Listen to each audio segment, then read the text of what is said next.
Cities operate much like living organisms. The aggregate choices and actions of their citizens dictate how they grow and develop. If the buildings, parks, and other facilities of a city are its organs and tissues, the city's transportation infrastructures are its veins and arteries. Resources, both natural and human, course through these vital blood vessels every second of every day.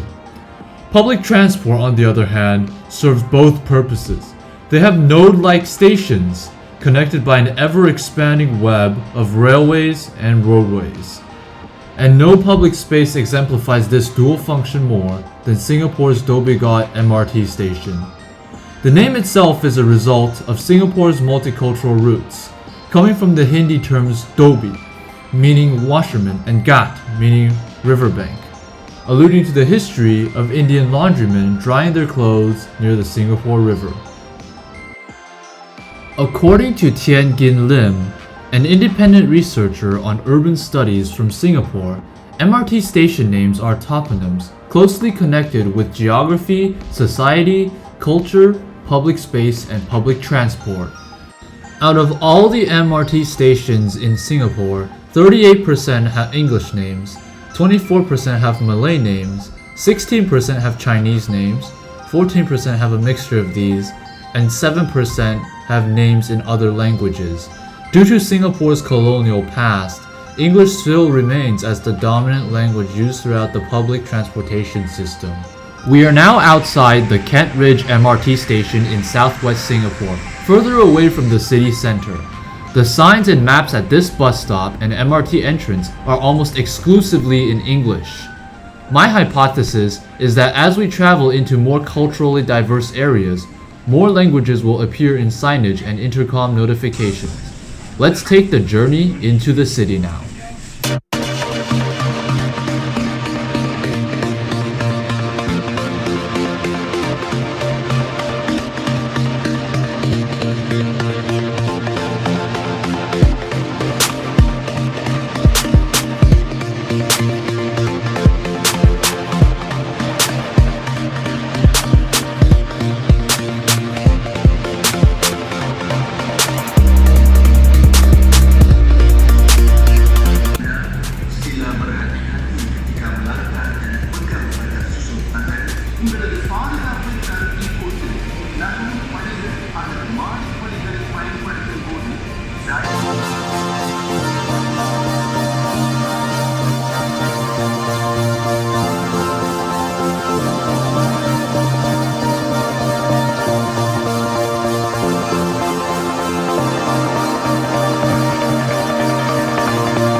From what I observed, the Dhoby Ghaut MRT station functions as a miniature social space. People of all walks of life and backgrounds pass through this station to transit, tour, and meet. The Plaza Singapura shopping center is directly connected to the station, with countless businesses operating. Everything from fashion to food from different cultures are traded and consumed here, symbolizing Singapore's identity as a cosmopolitan city. To learn more about the Dhoby Ghaut MRT station and its function as a public space, I interviewed commuters, station staff, and business.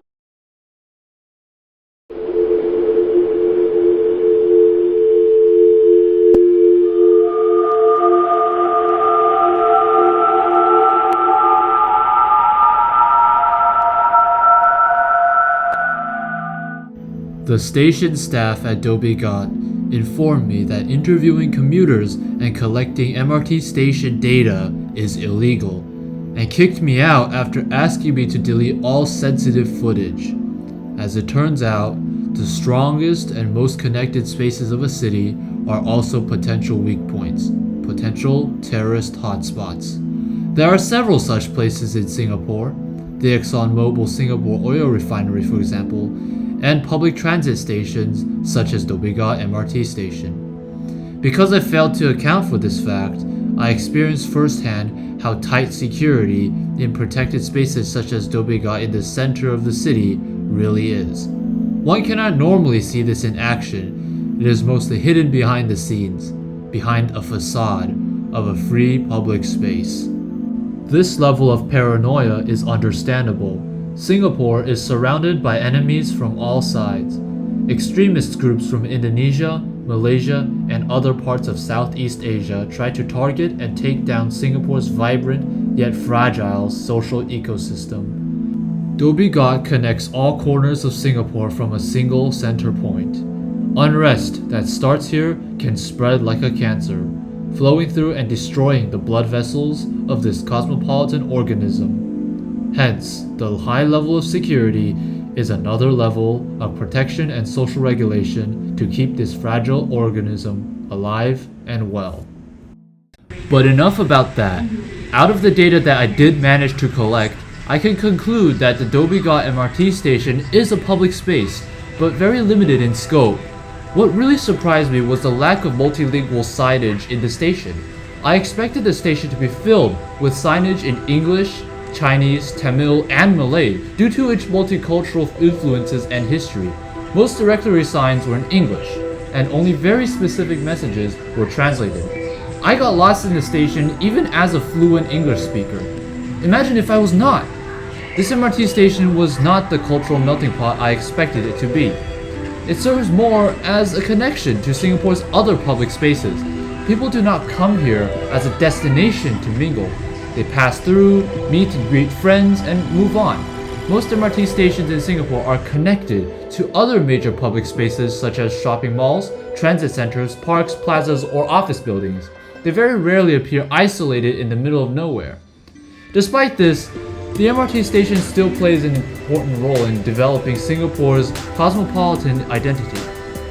People from all over the world pass through here as a gateway into the center of the city, and Singaporeans pass through here every day as a gateway to the world.